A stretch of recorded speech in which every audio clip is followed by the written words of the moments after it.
Hey guys, so there is one thing I want to go over. My teacher went over it briefly before the end of class. It's probably because we are running out of time. Well, no, actually we had too much time. Yeah, not running out of time, we had too much time. So she tried to fill it in with some extra things, but they were actually very helpful. They were just helpful tips for anybody that was still struggling pretty much with like maybe the characters or pronunciation. So Hangul or Padam pretty much. So I thought I would share that with you guys as like a little bonus lesson. So let's get to that. The first thing is she went over how when the consonant is on the left side and the vowel is on the right, then usually it's just written like left to right. So you have the consonant and then the vowel because it's like right on the side of each other. So stuff like ka, ka, ki, K, K, K, in K, if you notice, the consonant is on the left side and then the vowel's on the right side. Since there's nothing like on the bottom or anything, it's just written like left to right. So I was like, oh, that's pretty helpful for those that didn't know that. Like I said, I pre-studied it, so I already knew what side they would go on. So that was actually already helpful for me because I think we kind of sped right past this this kind of section. But I feel like even when I learned Japanese the first time in university before I went to Japan, we spent like 2 days on characters, and it was just like kind of like learn as you go. So if you're not like too like good on the characters, at least as you practice making words and stuff later on, I think you'll get a lot better. But like I said, left consonant and then right vowel. Since it's left and then right, you just write them next to each other just like that. But then you have some where it's basically like ko, you have the consonant on top and the vowel on the bottom. Since the vowel's on the bottom, the consonant goes on top of it. And then we have like ku, consonant on top, vowels on the bottom. Since the vowel is on the bottom, you have to write the consonant on top. K, kwa, kwe, kwo, kwe,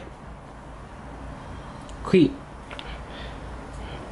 So again, since the first vowel is on the bottom, you write the consonant on top for all of these on the bottom. So I was like, that's very useful tip for those that don't really understand when you're supposed to put it on the side or when you're supposed to put it on top. So I was like, that is very good to note.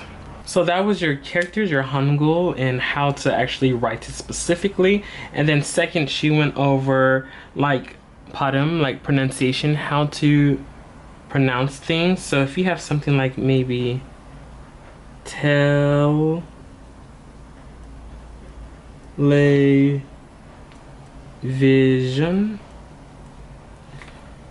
if you notice you have the real right, oops. If you notice, you have the real right here and the real right here. So because of that, it just makes an elongated L sound. So it's television, television, television, television. So I was like, oh, that's pretty cool. So just for those that try to figure out how to put the two different like reels together, that's just how you do it. You just elongate the L and that you get like a television. You just end with that following vowel and then you just read the rest. Next we have like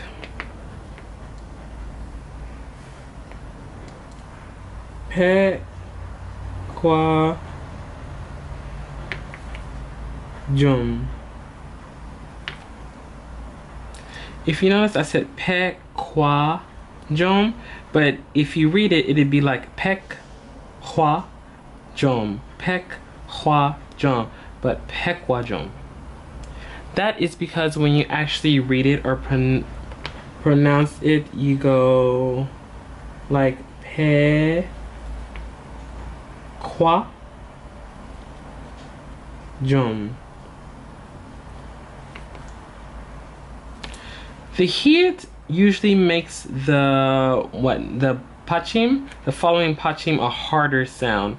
That's what my teacher said. So it would turn out to be like something like pe kwa jom, pe kwa jom, and that's from the hit. So the hit makes the following pachim a harder sound, and it just pretty much, if you just say it as it's written here, it's like the hit goes away and it just makes that stronger. So pe kwa jom. So I was like, ah, that's pretty cool. I kind of got that from trying to listen to different people say different things, because I was wondering why it sounds like a little bit different. Like I said, depending on where the characters are, they can have a different sound, like sound more like a G, sound more like a K, if that's how I hear it. Yeah, I was like, I guess just like hearing people say it, or her just telling me, well, this is pretty much how it's said, even though it's not really written like this. I was like, okay, that's very helpful. Following that, we have the open vowel. So we have mogo yo.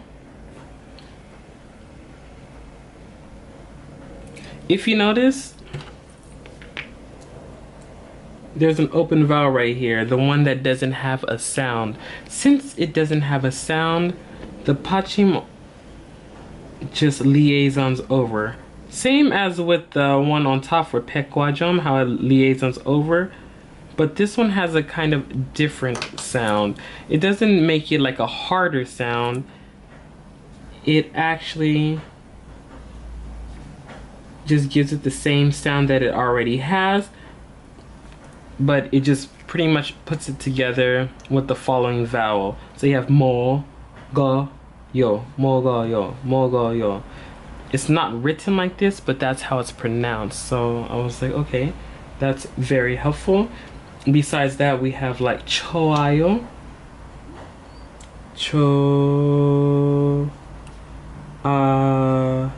yo. If you notice, I said choayo. If you remember back to the chart, when it ends in a hit, it makes a T sound. Yes, like, so pretty much you would hear like chotayo, chotayo, but that's not how you say it actually, because when the hit is like here and it's followed by an open vowel, this hit actually just disappears. That's pretty much how my teacher explained it. She said that he just disappears. So I was like, okay. I just said, oh, okay. It's just something to note. So you have like cho, yo.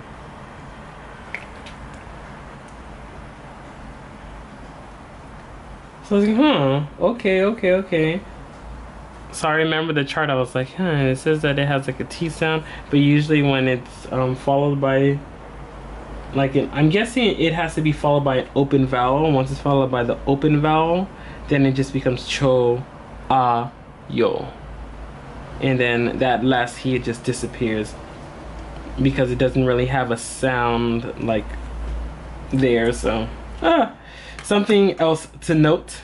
And then finally, she gave us a lesson on the last the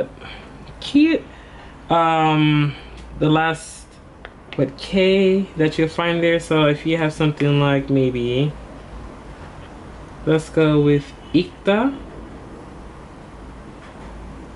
If you notice, it's like circle, then you have the I, then you have the real, and then you have the kit, ikda, ikta. But it changes depending on its following what consonant, or if it doesn't have a consonant. So there's like 4 different things she went over. One is when it's followed by another kick. So if you have like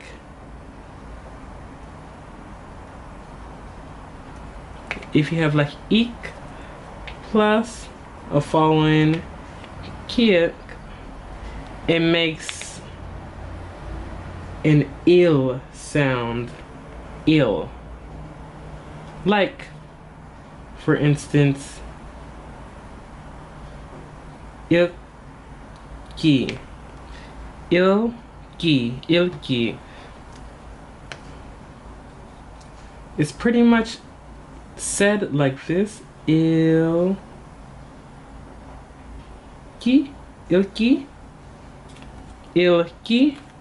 Because the following key in this key, they kind of like merge together just to give it that small like G sound, like ilki. And during this time, you actually get to hear like the real sound. So ilki.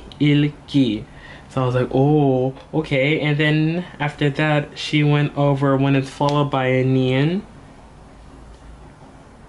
So if we have il, but it's followed by a nian, then it makes like an ing sound.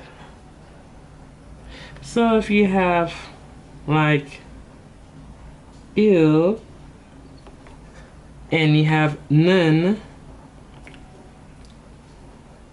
it would sound like ing nun.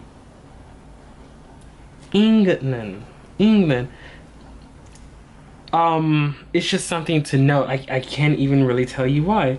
Like, it's just a key and a nian put together. I guess that it's like you're replacing it with like ng. So ing nun.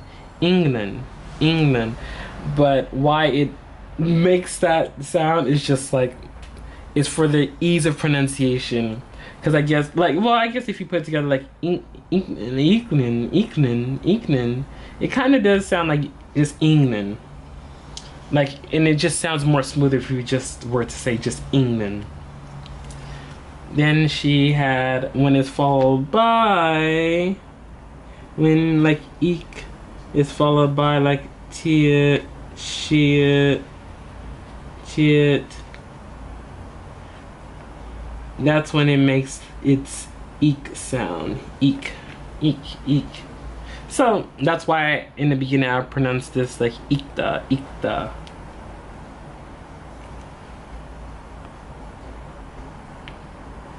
So yeah, same thing. If you have ik and da,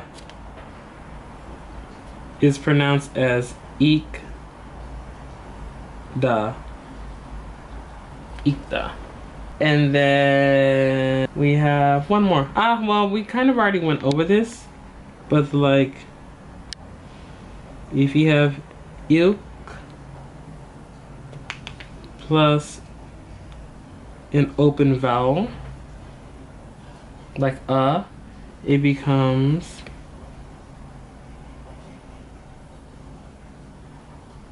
a sound like il go. It's like il. This kid right here, since it's open, it just goes right over here since it's an open vowel. So now it's just like il and then go. Il go. And that's it. That's what she went over for the double pachin when it's like ariel plus kick together. So like you got like a lesson of like 4 different ones on how you can pronounce it. I'm guessing she's gonna go over more.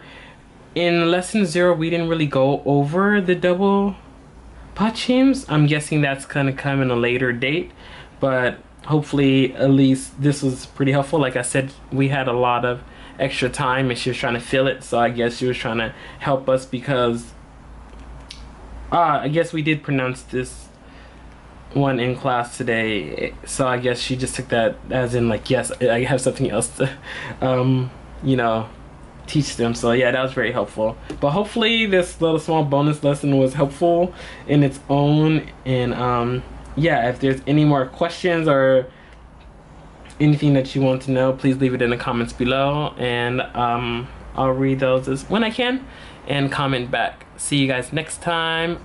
Bye. You're still here? Thanks for watching the video until the end. Please don't forget to check out the description box below for info on my friends that were in the video. Hi! Product links, my other social media platforms, and my new product designer. If you guys love the video, please don't forget to like and subscribe. And don't forget to comment, because I really love reading and writing back to comments that fans leave. And thanks for watching. See you guys next time. Bye.